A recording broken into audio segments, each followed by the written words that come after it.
Hello, welcome to Poland. We're here today to have a look at the oldest naval destroyer in the world, the Blyskawica.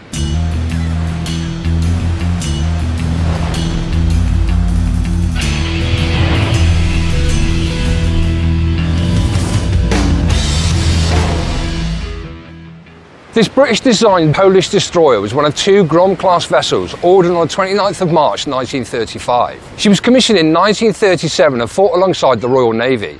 When launched, she was one of the fastest and most heavily armed ships of her kind.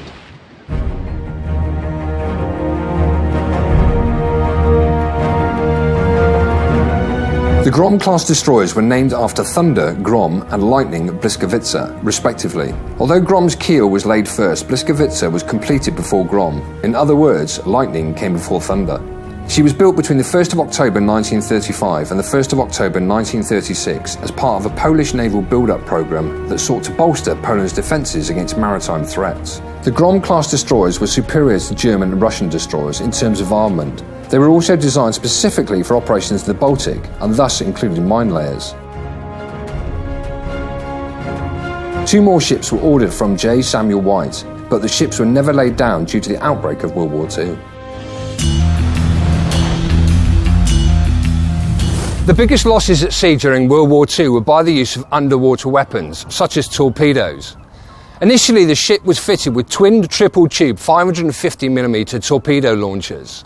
There then followed a series of retrofits and modifications all the way up to 1951, when this Soviet-designed twin triple-tube 533.4mm launcher was finally fitted.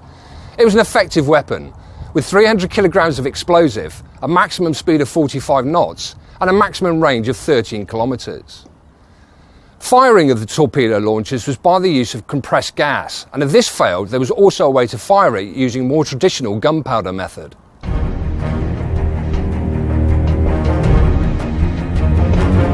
To fight submarines, the ship was armed with 20 depth charges. These can be found in 10 various launchers, such as this, around the ship. In 1951, the small caliber guns on board were replaced with these 37mm guns, located on either side of the ship. They had a rate of fire of 180 rounds per minute and a maximum range of 3 kilometres. Now, the reason they were added was simply to unify with the rest of the Polish Navy. The original air defence for the ship included twin 40mm Bofors guns. One of them you can see here at the moment, and the other you can see behind me in front of the main funnel. They were manned by a crew of 7 and had a practical range of 4,000 metres and a rate of fire of 120 rounds per minute. During the Second World War, these particular guns were responsible for taking down 4 German aircraft.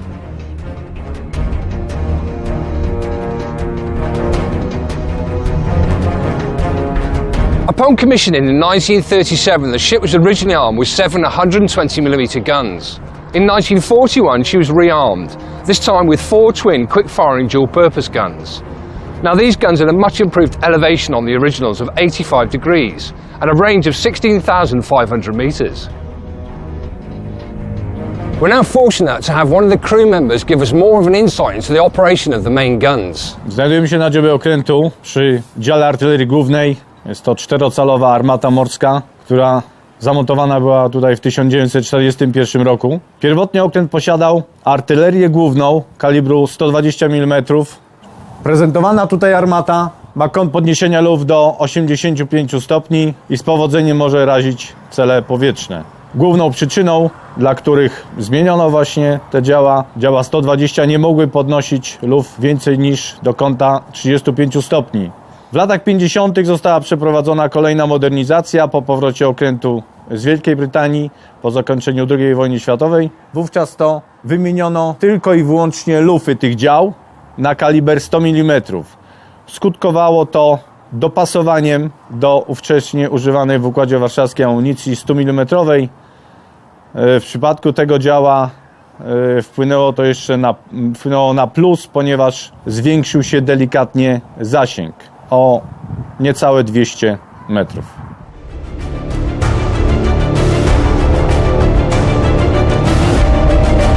We're now moving down to the engineering deck, where the chief engineer is going to give us a guided tour through the heart of this massive vessel. Aby okręt mógł zostać uruchomiony, potrzebowaliśmy uruchomienia kotłów głównych okrętu. Opalane były one paliwem o symbolu 12F. Był to ciężki olej, popularnie nazywany mazutem. Pompowany był on poprzez system filtrów przez pompy parowe, działające dzięki potrójnej, 3-stopniowej turbinie parowej. Tak wyglądała pompa paliwowa. Została ona przez nas rozcięta, aby pokazać jej wnętrze. Tutaj widzimy 3-stopniową turbinę turbinę parową napędzającą całe urządzenie. Praca pompy wyglądała w ten sposób.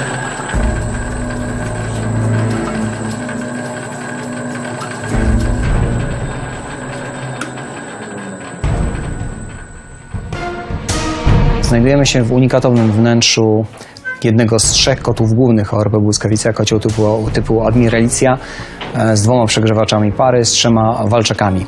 We wnętrzu tego kotła woda kotłowa była zamieniana na parę. Na początku na parę mokrą, natomiast później po przejściu przez przegrzewacze pary na parę suchą o wysokim stopniu przegrzania 334 stopnie Celsjusza. Ciśnienie pracy kotła to 27,07 kg na centymetr kwadrat. 836 rurek wznoszących, 2872 rurki opadające. Były to rurki o płomiennicy kotła.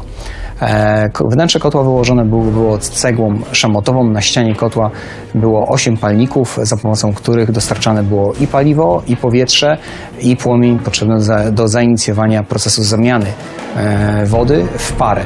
Temperatura wewnątrz kotła 2000 stopni Celsjusza. Wydajność takiego kotła to 90 ton pary w ciągu godziny.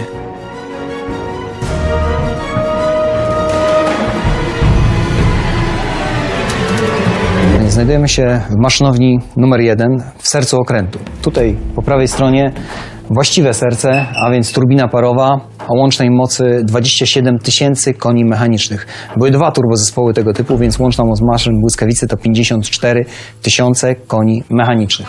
Zespół turbinowy składał się z turbiny wysokoprężnej, turbiny niskoprężnej i turbiny biegu wstecz. Para puszczana była bardzo powoli na turbinę. Turbina musiała zostać rozgrzana i dopiero po uzyskaniu odpowiedniej temperatury i rozciągnięciu się nawet turbiny do 5 cm można było puścić parę pełną mocą na zespół turbinowy, uzyskując odpowiednie prędkości obrotowe, a tym samym pełną jej moc. Para krążyła w obiegu zamkniętym. Po przejściu z turbiny wysokiego stopnia na turbinę niskiego stopnia trafiała na znajdujący się pod turbiną skraplacz. W tym skraplaczu para zamieniana była z powrotem na wodę kotłową i wracała do zbiorników wody kotłowej, aby nie dopuścić do zniszczenia wału, który z tej maszynowni miał długość 38,5 metra, z maszynowni numer 2 28,5 metra. Średnica takiego wału 360 mm. Zastosowano przekładnię redukcyjną. Przekładnia redukcyjna ze zębami skośnymi deszkowymi mogła przenosić dużo większe obciążenia i dzięki zmniejszeniu prędkości obrotowej turbiny na wale mieliśmy już tylko 440 obrotów na minutę, natomiast moc uzyskiwana wówczas była dużo większa. Na końcu wału znajdowała się jedna ze śrub. Śrub były w sumie 2. Średnica śruby Błyskawicy to prawie 3,5 metra, a waga śruby lewej 6900 kg, prawej 6850 kg. We're here now on the highest part of the ship, the bridge, and what a great vantage point it is. Some of the equipment you can see located around me. Well, just to my left, we've got the original ship's compass, but just in front of that is a much more modern design that was actually manufactured in 1986. We've also got the engine order equipment. Now, interestingly enough, this ship was capable of producing a localized smoke screen. The controls for that are just down here on the right-hand side. Directly behind the bridge, we would have found the first navigator. From this great vantage point, he would relay information to his counterpart below us in the navigation room. We're here now in the navigation room. Directly above us is where we would have found the first navigator. You'll notice that there's a bed in this room. The reason being is because somebody had to be on duty here 24 hours a day. Now, the second navigator's job was to plan and actually plot the route of the ship, which he'd do so on the mappage in front of it. He also had the ability from this room then to communicate via this system with the wheelhouse.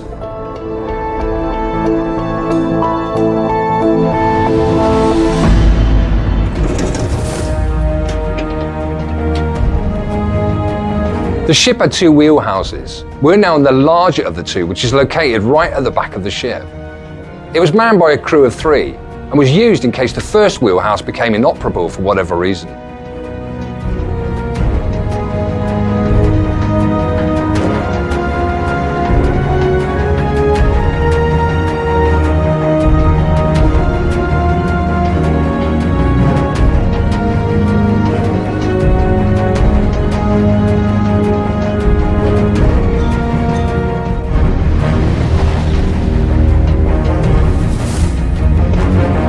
Here in the comfort of the captain's salon is where he would relax and entertain guests.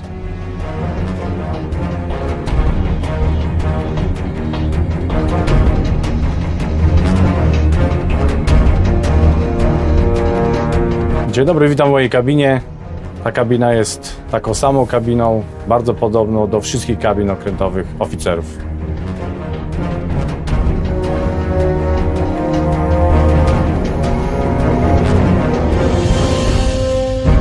ORP Blyskawica saw combat throughout World War II, although only in exile from her homeland.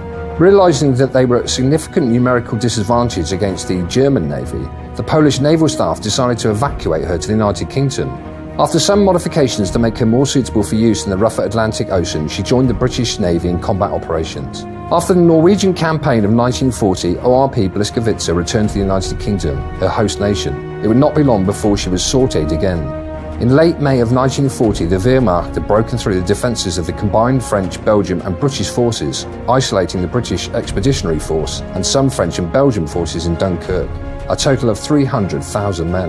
From then until 1942, she served mainly on convoy and patrol duties in the Atlantic. Sometime in 1942, she was recalled to the town of Cowes, the place where she was built, for an urgent refit. While she was there, the town came under attack from German bombers. During this incident, ORP Blyskawica played a key role in the defence of Cowes. She and her crew worked tirelessly to provide a blanket of anti-aircraft fire over the town, forcing the German bombers to remain at high altitude. Although the town and shipyard still suffered heavy damage during the air raid, it is possible that if not for ORP Blyskawica, that damage would have been much more extensive. She was later deployed to support Operation Torch, the Allied operation to regain control of North Africa from the Germans. In early 1944, she returned to Britain. Later that year, she supported carrier strikes against German assets located along the Norwegian coast, before being reassigned to the 10th Destroyer Flotilla in support of Operation Overlord, the planned invasion of Normandy.